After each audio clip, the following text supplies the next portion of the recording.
ஒரு constable திருநெல்வேலியிலிருந்து Chennai DGP அலுவலகத்திற்கு வருகிறார். அவருக்கு ஒரு கால் இல்லை. செயற்கை கால் பொருத்தியிருக்கிறார்கள். கைத்தடியை பிடித்து கொண்டு நடந்து வருகிறார். அன்று காவல்துறையின் கிரீவன்ஸ் டே. காவல்துறையில் உள்ள ஒவ்வொருவரின் கோரிக்கைகளை கேட்டு அதை நிறைவேற்றும் நாள். திருநெல்வேலியிலிருந்து வந்த அந்த கான்ஸ்டபிளை பார்த்து டிஜிபி அலெக்சாண்டர் அவர்கள் என்ன கோரிக்கை என்று கேட்கிறார். அதற்கு அந்த கான்ஸ்டபிள், ஒரு விபத்தில் என்னுடைய காலை நான் இழந்து விட்டேன். அதனால் தற்போது செயற்கை கால் பொருத்தி இருக்கிறேன்.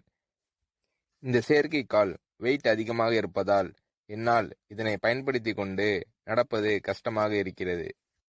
இப்போது மருத்துவத்துறையில் எடை குறைந்த நவீன செயற்கை கால் வந்திருக்கிறது. அதனை பயன்படுத்தி கொண்டு நான் நடந்தால் என்னால் சுலபமாக நடக்க முடியும் என்று மருத்துவர்கள் சொல்கிறார்கள். அதனால் அந்த செயற்கை காலை எனக்கு வாங்கி கொடுங்கள் என்று கேட்கிறார் அந்த கான்ஸ்டபிள். சரி என்று டிஜிபி அலெக்சாண்டர் அவர்கள் அந்த செயற்கை காலின் விலை என்ன என்று கேட்கிறார். 2,50,000 ரூபாய் என்கிறார் அந்த கான்ஸ்டபிள். உடனே டிஜிபி அலெக்சாண்டர் அவர்கள் காவல்துறையின் கிளர்க்கிடம் அந்த கான்ஸ்டபிளை அழைத்து சென்று விவரத்தை சொல்கிறார். அந்த கான்ஸ்டபிளின் விவரத்தை சரிபார்த்த அந்த கிளர்க், இவருக்கு வழங்க வேண்டிய அனைத்து நிதி உதவிகளையும் வழங்கிவிட்டோம். இவரின் கோட்டா முடிந்துவிட்டது. அதனால் இவருக்கு இனிமேல் பணம் வழங்க முடியாது.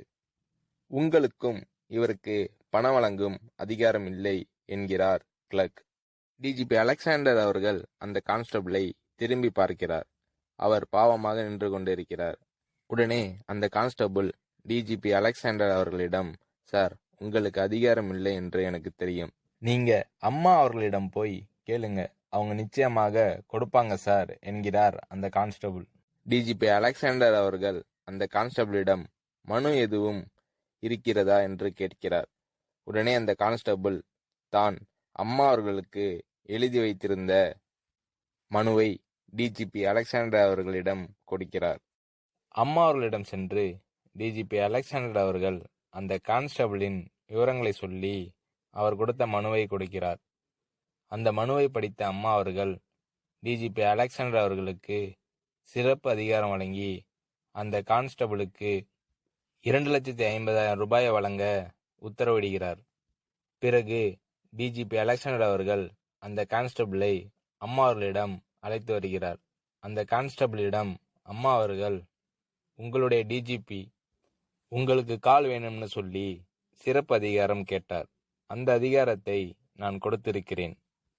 இந்த 2,50,000 ரூபாயை வைத்து நல்ல காலை பொருத்தி பொதுமக்களுக்கு நல்ல சேவை செய்யுங்க என்று சொல்லி அந்த கான்ஸ்டபிளிடம் அந்த 2,50,000 ரூபாயை வழங்குகிறார் அம்மா அவர்கள்.